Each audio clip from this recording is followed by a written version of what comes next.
ఈరోజు మన ప్రియతమ నాయకులు రాహుల్ గాంధీ గారి జన్మదినం సందర్భంగా నగరంలోని మానసిక వికలాంగుల ప్రత్యేక పాఠశాలలో ఈరోజు యువజన కాంగ్రెస్ నిజామాబాద్ రూరల్ అధ్యక్షులు మహేందర్ గారి ఆధ్వర్యంలో మరియు వారి కార్యవర్గ సభ్యులందరూ ఆధ్వర్యంలో ఈరోజు వికలాంగుల పాఠశాలలో విద్యార్థులకు పుస్తకాలతో పాటు పండ్లు పెన్నులు పంపిణీ కార్యక్రమం చేయడం జరిగి దీన్ని యువజన కాంగ్రెస్ అధ్యక్షుడు మహేందర్ గారి ఆధ్వర్యంలో జరిగినందుకు మేము రాహుల్ గాంధీ గారి జన్మదినం సందర్భంగా మేము ప్రత్యేకంగా అభినందిస్తున్నాను.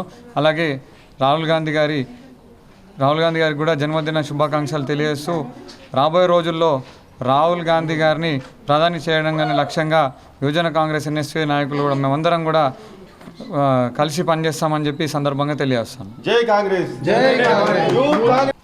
ఈరోజు మన ప్రీతమ నాయకుడు రాహుల్ గాంధీ గారి జన్మదినం సందర్భంగా నిజామాబాద్ రూరల్లో యువజన కాంగ్రెస్ నాయకులు అందరూ ఏకతాటిపై తరలివచ్చి నగరంలోని వికలాంగుల ప్రత్యేక పాఠశాలకు విచ్చేసి వారికి బుక్స్, పెన్సు మరియు పండ్ల పంపిణీ చేయడం జరిగింది.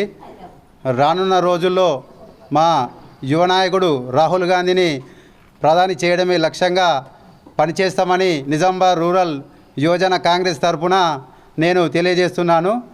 రానున్న రోజుల్లో మరెన్నో కార్యక్రమాలు, మంచి పనులు చేసి యువజన కాంగ్రెస్ పేరు, మా యువ నాయకుడు రాహుల్ గాంధీ పేరు ప్రధాని చేయడమే లక్ష్యంగా పనిచేస్తామని నా యొక్క మనవి. ఈ కార్యక్రమానికి విచ్చేసినటువంటి నా నిజామాబాద్ రూరల్ యువజన నాయకులు, మా జిల్లా అధ్యక్షుడు విపుల్ గౌడ్ అన్న గారికి నా హృదయపూర్వక నమస్కారాలు. ఇంతటితో నా ఉపన్యాసాన్ని ముగించుకుంటున్నాను.